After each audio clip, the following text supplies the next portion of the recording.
Good evening, everybody. The Music Fan is back, bringing smiles to the faces, knowledge to the people, and most importantly, music to the masses. And we are back with part 3 of my top 50 albums of 2018. If you haven't seen parts 1 or 2, part 1 talking about my honorable mentions and going over guidelines, or part 2, which I go through 50 through 41, click them, check out the playlist, or look back at these because you'll probably want to watch those before you watch this one. Just a quick guideline.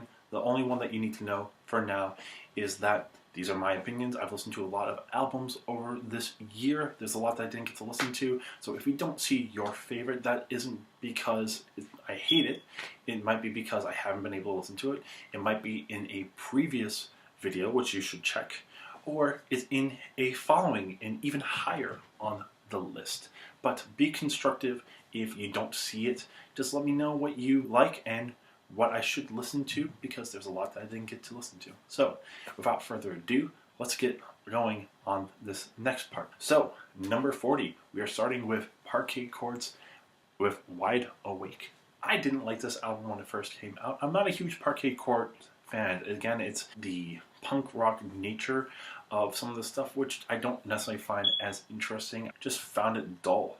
But after listening to it again, I see the appeal. It's very cheesy at times, very tongue-in-cheek in some of the parts. Even like the cover art is very much like an old Scooby-Doo, or even like an old Beatles album artwork.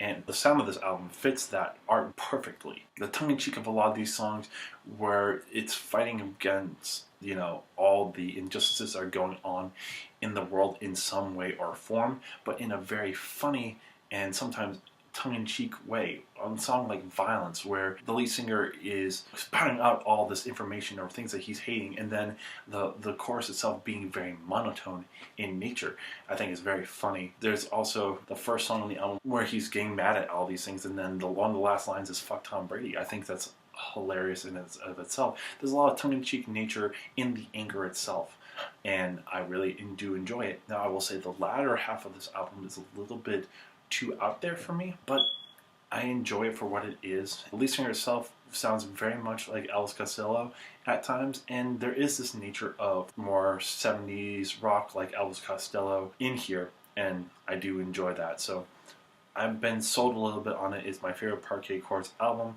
and I know a lot of people do enjoy it, so check it out. Number 39, we have Bad Wolves with Disobey. This is an album that I was not even going to listen to. I only heard the one single, which was a cover of Zombie, the Cranberries song. And I thought it was cool. I didn't see much of it, but I thought it was really cool. So I was like, why not check it out? And I was surprisingly happy with what I got to listen to. This particular album feels a little bit like some Five Finger Death Punch, some Killswitch Engage at times, on the heavier side of metal, and very fast-paced, very hectic, very interesting chord progression, stuff that I don't get to really hear all the time. And it makes for a really, really good debut album. I will say at times when it isn't hard-hitting, it does feel kind of dime a dozen metal. But there's a lot of really good songs that just hit you in the face so well.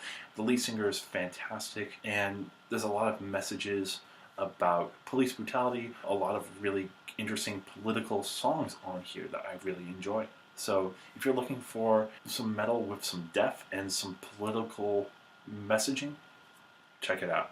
Number 38, we have Florence and the Machine with High as Hope. This is the first full Florence and the Machine album that I've listened to, and I thoroughly enjoyed it. The layering on this album is fantastic. There's a lot of songs that just build very well, whether it's Big God or Hunger or there's so many ones. 100 Years, The End of Love, one of my favorite songs, where the harmonies are absolutely to die for on here. A Skyfall song is one that just builds with this good tension without actually building over, which I love. There are some songs that I'm not as hugely into, June being one of them, or South London Forever, not as interesting, or even Patricia, I don't really enjoy that one as well. But No Choir is a beautiful ender talking about the idea of living life without getting too angry or too sad or too anything. Maybe you don't have the high of highs or low of lows, but being able to be fine with that, which is a cool ending message that I don't really hear much of. So really, really love this album, and if you're looking for some good baroque pop, art pop, this is a fantastic album that honestly not enough people are talking about. Next at number 37 we have Dave Matthews Band with Come Tomorrow. I love Dave Matthews, don't have to say too much. The last album wasn't too interesting to me, but Guru Crux King before that, fantastic. And this one is more of a return to form. I think there's a lot of really interesting arrangements on here. The only thing that does drop it a little bit is there are some songs that aren't incredible, or don't change much of the formula for Dave Matthews. But Black and Bluebird, fantastic song. I love the timing on there. The other thing that does kind of bring this down is this is an album that has taken a lot of different songs from a lot of different years, so it's not like it's all original material. It's kind of more of a compilation at times, but I still really, really like this album, and I hope you do as well. Next, at number 36, we have Courtney Barnett with Tell Me How You Really Feel. The first in what's going to be a lot of great indie this year. This is one that is one of my least favorite indies on this list. Not that it's not bad, it's fantastic. I really enjoyed it the first time around. It's just as I listen to it more and more, I'm kind of forgetting it in some of this other better indie, but still fantastic album from Courtney Barnett. I really wish I got to listen to Kurt Vile. I'm glad that I finally have her more in my life, because I didn't know about her until last year with a lot of Sea Lights with Kurt Vile. She has a very weird approach to singing at times, but her guitar playing is really good, and you can definitely feel a lot of the lyrics. So if you have not listened to Courtney Barnett before, now's the time to jump on. Number 35, we have Leon Bridges with Good Thing.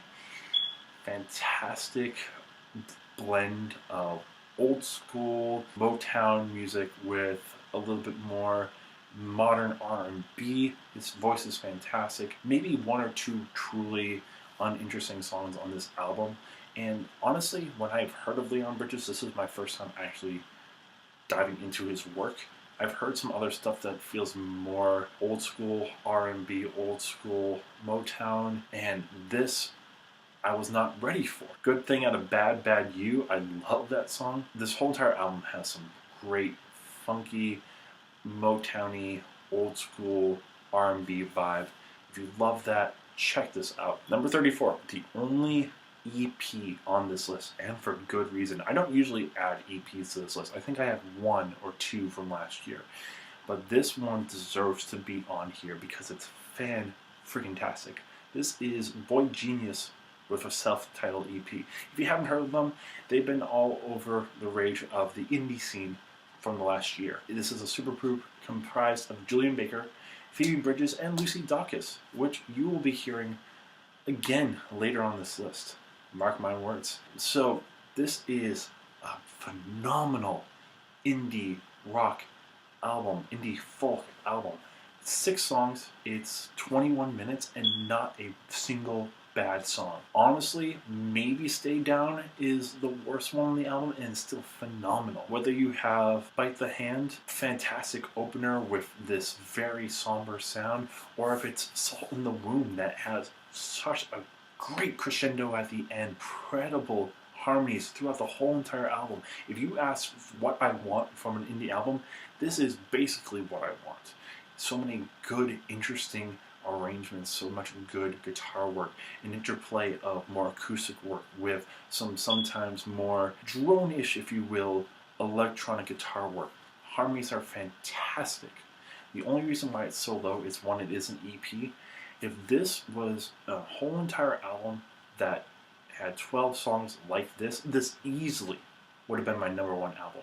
But because it is only 21 minutes in length, I can't put it any higher. I think everything else, even if it falters at times, does a little bit better than this. And all the rest of them are CDs, but hell, this is a fantastic one, and I hope that they do a full entire album, because I would love to see it. Number 33, this is the second of my 10 albums from the midpoint in my top 10, but slid down a little bit because of some other great work throughout the year. And that is Jeff Rosenstock's Post.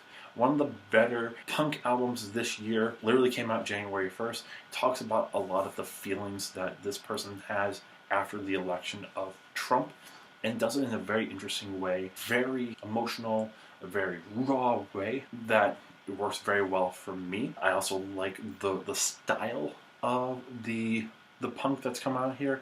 It feels a little bit like a little bit Green Day-ish, a little bit musical theater at times, which I really enjoy. I really enjoy that style. The ending track, which is about 11 minutes long, never overstays its welcome. This is the type of punk that I like, and I am just sad that I never got into this person before until now, because a lot of people know who this guy is and I have never listened. It's just, again, it's still a punk album. Sometimes I find some of it kind of uninteresting, but I mean, it's 33.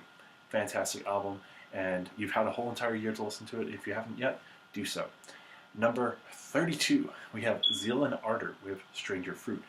One of the more interesting albums I listened to this year. The best way I can describe it is a mixture of heavy metal with folk music, call and response music, slave songs, if you will. Very simplistic in nature on a lot of these songs. It's a very hellish CD.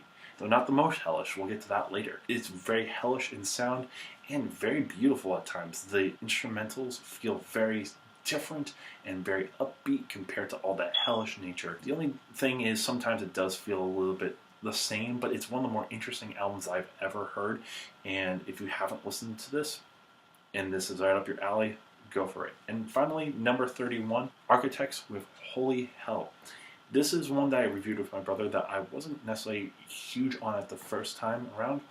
I understand the idea of a member and a founding member passing away unexpectedly, and I do feel a lot of the emotion on this album. And as I listen to it, I can't necessarily say that there are many bad songs on this album. This is one of the better metal albums that I listened to because of just the raw emotion and the raw nature of the CD, where it's dealing with all these ideas of death in such a raw, one of the rawest ways that I've heard this year. It's just, for me, metalcore isn't necessarily my scene. And even though it is really good and really raw, some of these songs don't necessarily stand out to me from other metalcore bands I've listened to. But it is such an emotional and such a raw CD that if you are looking for that in your metalcore, take a listen right away. And that is part 3. I hope you've enjoyed this so far. If you found any of these that you would like to listen to, or ones that you know that you like, give this video a like. Let me know what your favorite or least favorite albums of 2018 were. Share this with your friends if they find this interesting. The most important thing, subscribe to my channel if you haven't already. I still have, I don't know, 7 more videos of this to do. So if you enjoyed this and want to see more of this, you gotta subscribe. You gotta be constant. You gotta be on the ball when it comes to this, because if you don't, you're gonna let it slip away. So anyways, that is part 3. Part 4 will be out tomorrow, where I'll be talking about 30 through 21. But until then, this is the Music Fan signing off.